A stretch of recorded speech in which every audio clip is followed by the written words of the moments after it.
do takes, we make sure that, and we were told this a lot, that if you're going to do two takes, you make sure they're different. Sure. They really can't be, you got to bring two different variations on the themes so that it's, don't hand it in if it sounds exactly the same. Make Right. them notably different, correct? Yeah. And knowing and being able to hear the difference too. I mean, I've heard Oh, voiceover clients that would send in an audition to me, and then my job would be to listen to their takes and then choose three that are great, right? Three that are different and really show that their range off. But I've had clients that would send in, a few minutes of reading the same copy over and over again, and it didn't change from first yeah, take to the last take.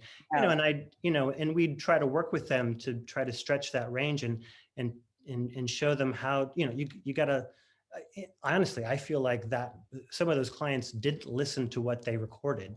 They would just record themselves repeating the copy over and over again, and there was no variation. And yeah, that's fickle. so it takes a little more work than that, than just recording and sending it off.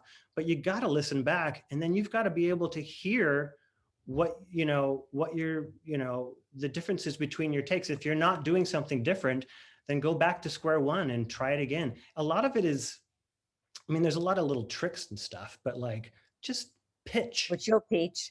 Yeah, which I'll teach, but Yeah. like one little trick is just changing your pitch, starting off on a low note and reading the copy once through, and then trying it out. It's like as a singer, you just try it at a higher note, and it Mhm. changes so much. It might become brighter at a higher note. You might naturally smile a little more in that higher note, that higher pitch.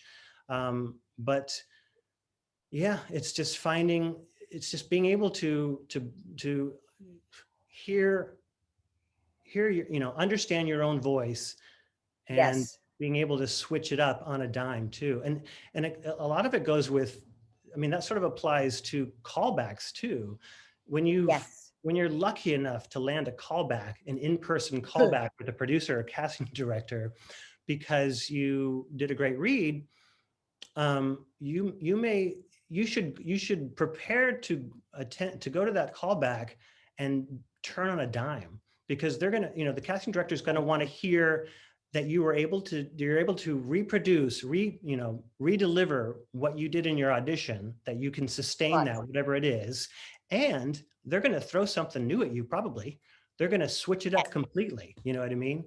And so you've got to be able to, again, be willing to play, and not be stuck in but that's not how don't think to yourself, but that's not how I recorded my initial audition.